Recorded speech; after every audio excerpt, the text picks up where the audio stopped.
time I truly took a deep breath. Not the kind you take because you're tired, worried, or trying to calm yourself down, but a real breath, one that goes into the lungs, reaches the deepest part of the chest, then slowly leaves, as if nothing is chasing after it. It may have been a very long time ago, maybe before my marriage fell apart, or even before I realized I had started living like a shadow. My name is Michael Harris. I am 49 years old, living alone in a small apartment on the outskirts of Portland, Oregon. The apartment is on the second floor, overlooking a parking lot that is always damp from the rain. Nothing special. Much like my life now, not terrible, but empty. That night, I woke up at 2:13 a.m., not because of a nightmare, not because of noise, but because of a strange sensation. My chest felt heavy, as if a stone were pressing down on it. I sat up abruptly, instinctively, placing my hand on my chest, breathing fast. Not a heart attack. I knew that. I'd experienced panic attacks a few times in my life, enough to tell the difference. But this time was different. I was breathing, yet it felt like I wasn't. Air went in and out, but it didn't reach me.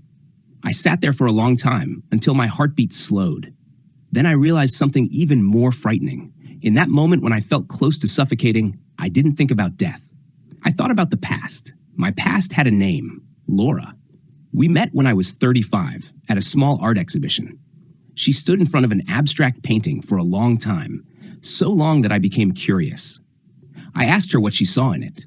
Laura said, "I see someone trying to breathe underwater." I laughed, thinking she was joking. But her eyes at that moment were strangely serious. We got married 2 years later. Life wasn't perfect, but it was enough. I was an architect. She was a freelance editor. Peaceful evenings, weekends cooking together, short trips without plans.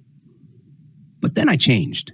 Not because of a third person, not because of a major crisis, but because I began living somewhere else. I dragged old failures, youthful regrets, unnamed fears into every present day. I was beside Laura, but my mind was always elsewhere, a place where I blamed myself, compared myself, judged myself. Laura once said, "You're here, but you're not really here." I didn't understand, or maybe I didn't want to. When Laura left, I didn't try to stop her, not because I didn't love her, but because I was exhausted. Exhausted from explaining, exhausted from thinking, exhausted from myself. After the divorce, I moved to Portland, changed jobs, changed environments. I believed changing where I lived would be enough to change my life. But I carried the heaviest thing with me, my old mind. The years that followed passed quickly. I worked, paid bills, met a few women, but none stayed. I didn't try to make them. I slept late every night, not because I was busy, but because I was afraid of lying in silence. In silence, memories speak. And then came that night at 2:13 a.m. For the first time in many years, I was truly afraid. The next morning, I didn't go to work. I drove out of the city without a destination in mind. Oregon was gray and cold with light rain. I turned on the radio, then turned it off almost immediately. The sound irritated me. I stopped in a small town near the forest, a place I'd never been. A short main street, a few old shops, a quiet cafe. I walked into the first cafe that was open. Inside, there were only two people, a young woman making coffee and an old man sitting near the window. He wore a worn brown jacket, thin build, gray hair, his hands resting calmly on the table. In front of him was a cup of tea that had gone cold. He wasn't looking at his phone. He wasn't reading. He wasn't doing anything. He was just sitting. I don't know why, but I chose the table across from him. We didn't speak, yet something about the way he breathed, slow, steady, as if nothing in the world needed to hurry, kept my eyes on him. Finally, he spoke first. "You've been breathing hard since you walked in." I startled. "You heard that?" He shook his head. "I saw it." We spoke very little. He didn't ask what I did for a living, didn't ask where I was from. He asked only one question.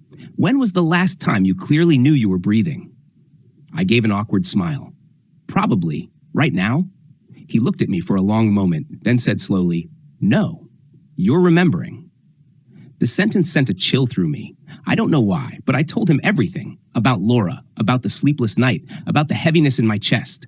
I spoke as if pouring it out, without order, without editing. He listened without interrupting. When I fell silent, he said, "You carry the past like a heavy sack. You take it everywhere. How can you breathe?"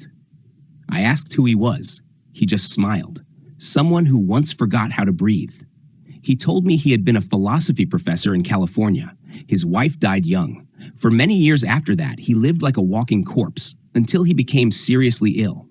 The doctor said I was still alive, he said, but I knew I had been dead for a long time. Then one day in the hospital, he met an Asian monk. No sermons, no long talks. The monk simply placed a hand on his chest and said, "You're still breathing. That's enough to begin again." We left the cafe at the same time. Before leaving, he turned back and said to me, "If you're still alive, learn to stay with your breath. Don't drag yesterday into today." I watched him walk slowly toward the forest until his figure disappeared. I stayed seated for a long time. For the first time in many years, I wasn't thinking about anything. I was just sitting and breathing. I didn't go home right away after that morning. I drove more slowly than usual, as if afraid that if I sped up even a little, familiar thoughts would catch up to me. The forest road was wet with rain, maple leaves scattered, dark red pressed against the asphalt. I turned on the signal, pulled over, turned off the engine. No clear reason, just I needed to sit. I rolled down the window. Cold air rushed in, the smell of damp earth, decaying leaves. I placed both hands on the steering wheel and closed my eyes. And then, for the first time, I paid attention to my breath.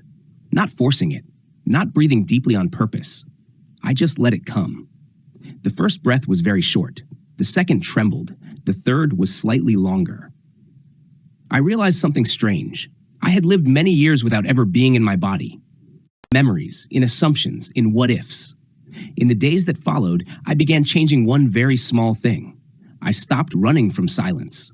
In the evenings, I didn't turn on the TV right away. I didn't open my phone. I sat on the sofa, placed my hand on my chest, simply feeling the rise and fall of my breath.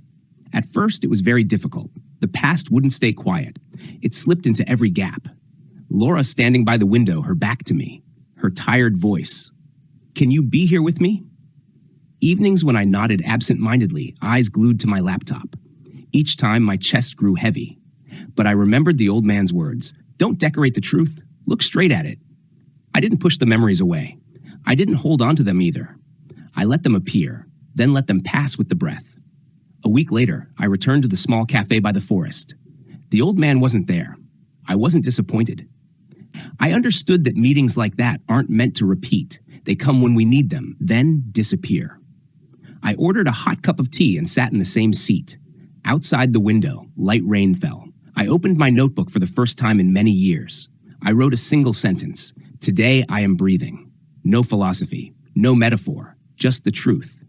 And for the first time, those words weren't empty. The change wasn't loud. I still went to work, still met people, still lived in the same apartment, but something inside was different. I began noticing details I used to ignore. The soft tapping of rain on the balcony, the warmth of a morning cup of coffee, the ache in my legs after a long day. Very small things, but very real. And then the past began to resist. Laura appeared in my dreams more often. Not dreams of reunion, not arguments, just ordinary moments. Her reading, cooking, waiting for me at an intersection. I woke with a hollow feeling. One evening, I picked up my phone and typed her name into my contacts. My finger hovered over the call button for a long time. I wanted to say so many things. I understand now. I'm sorry. I've learned how to breathe.